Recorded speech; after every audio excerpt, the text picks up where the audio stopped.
ओम हरि ओम नमो दिव्य महादिव्य शिवाय सत्यम नमो नमो प्रकृति भद्राय नेता प्रणता सुताम सज्जनों, आप देख रहे हैं हमारे अनंत पत्र न्यूज चैनल पर श्री शिव महापुराण की कथा।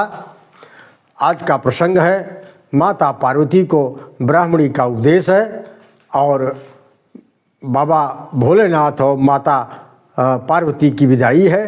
कार्तिकेय ओम श्री गणेश का प्राकट्य है। आइए चलते हैं सदा सीधा कथा की तरफ। विदाई के अवसर पर मैना जी ने स्वयं भी पार्वती जी को उपदेश दिया और उसके बाद ब्राह्मण पत्नी से भी उपदेश करवाया। ब्राह्मण पत्नी से ही उपदेश क्यों करवाया? ब्राह्मण ही उपदेशक होता है, इसलिए करवाया कि ब्राह्मण ही उपदेशक होता है। ब्राह्मण पत्नी ने कहा, धन्या पतिव्रता नारी नान्या पूज्या विशेषतः पावनी सर्वलोकानां सर्व पापो घनाशिनी सेवतया पति प्रेमणा।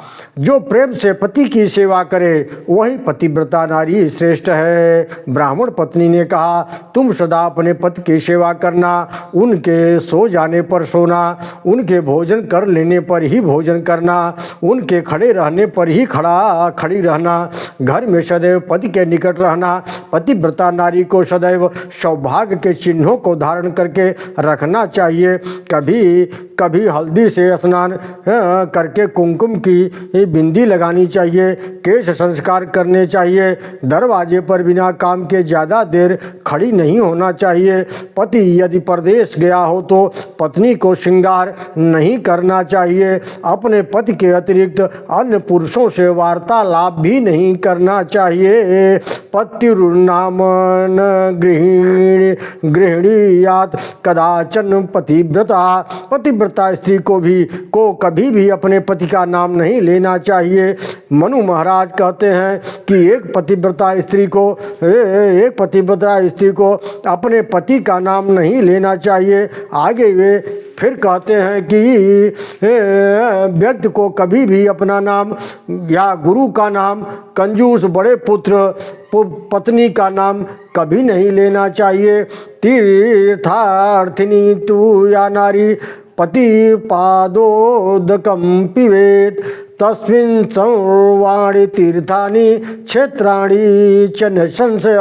जो स्त्री तीर्थ यात्रा करके आए हुए अपने पति का चरणोदक ले लेती है, उसे समस्त तीर्थों का फल स्वतः ही प्राप्त हो जाता है।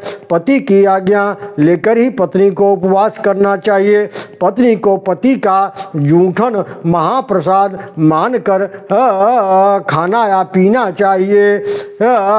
कलिम्बा दुरवस्था वा व्याधितम विद्रमेव च सुखितम दुखितम वापि पतिमेकम न लंघयेत। ओम नमो भगवते वासुदेवाय। मानस में गोस्वामी तुलसीदास जी लिखते हैं कि वृद्ध रोग बस जड़ धनहीना अंध बधिर क्रोधी अति दीना ऐसे पति कर किए अपमाना नारी पाव जम पूरा दुख नाना एक ही धर्म एक व्रत नेमा काय वचन मन पदी पद प्रेमा।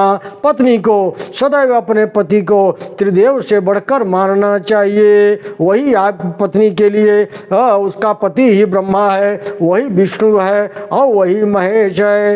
एक पतिव्रता नारी को व्यभिचारिणी, सन्यासिनी अथवा पति से दोष रखने वाले से बात कभी नहीं करना चाहिए।